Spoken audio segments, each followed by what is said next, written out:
just thought I would hop on here real quick and give you an update on my dollhouse adventure. It was supposed to have been a surprise for my granddaughter, but mixed up in package delivering and whatever, and I ended up having to let her know that this is actually being built for her. So I'm just going to kind of turn my camera around and give you an update of how far I've come. I've come quite a long ways, and so there will be a bunch of images and stuff giving you an idea of the process up to this point.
I would start with the inside. This kit had the pre-finished floor, so I didn't have to do anything with the floor except put a poly finish on it. And these are just temporarily set in here. This is where I'm going to be setting these wall partitions here on the top floor of the house. And as you can see, I still have some painting to do and some of the trim work like down in here. And I don't have the back side of the roof on yet because I need to finish that before I can attach the roof. And then if you come down to the second floor, you will see that I decided that the partition is going to go here. And the reason I chose this particular place to put this wall divider is because of the furniture that I chose, and it will fit best this way. And then I just have the stairs sitting in here like so. But that's where they're going to go. And like you can see, I haven't painted them yet. And I've got all of the molding around all of the windows. All my molding is now done. And if you go to the bottom floor, the same thing here. The molding is done. I haven't done the molding around the door yet. Let me see if I can get it to open from this side. Nope. And all the windows are in, as you can see. At least I think you can. Yeah, if I go like on this angle, you can kind of see over on this side. I have all my windows are in place.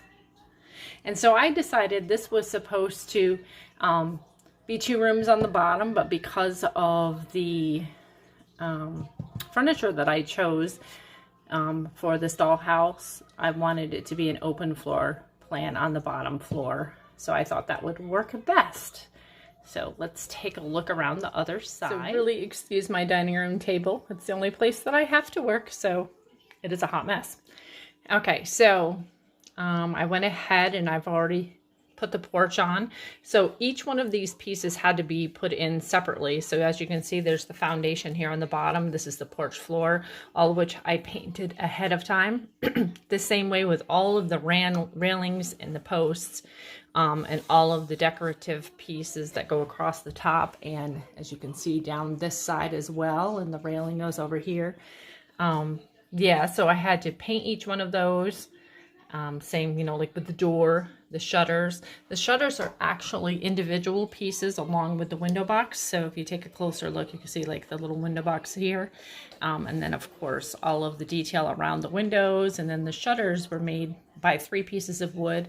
And I chose, because this is sweatshirt gray. I forget the color gray this is. And then this is a chalkboard white that I decided to go with around there. And I also started shingling the roof, and I started this the other day. It took me a minute to to figure it out. It was a little tricky at first, but now I'm really getting the hang of it. This is my first try at a dollhouse, so you know, learn as you go. So as you can see, I've started the roof. I already have all my guides marked on this side. I haven't marked this side yet. And so what I did, there's a flash layer that you do underneath your normal shingle. So I went ahead, there's a flash under here, and then there's the shingle. So it's just ones that are, you know, doesn't need to be straight or perfect when you do the flash. And then what's going to happen is this will lay on top of my flash, so you get an idea of what it'll look like. So I've been freehand cutting, like over here. I had to freehand cut this so that it, you know, flowed nicely in this corner, and I was able to do so over here. So I'm trying to decide, since this is just flash, this shingle will cover that once I freehand cut it to fit into that corner. So it won't really matter whether or not the flash goes all the way to the edge, because you won't be able to see it underneath. But yeah, so this is where I've gotten so far, and I've really enjoyed it. I'm also working on another project at my father's house. It's another redo of a piece of furniture, and I'm pretty excited about that. So you will also see a video about that in the near future. So I hope you all enjoyed this, and I will make sure to keep you updated as it moves along, and when probably the next video will probably be the finished product. I can't imagine that it wouldn't be. So God bless and take care, and I will talk to you again soon.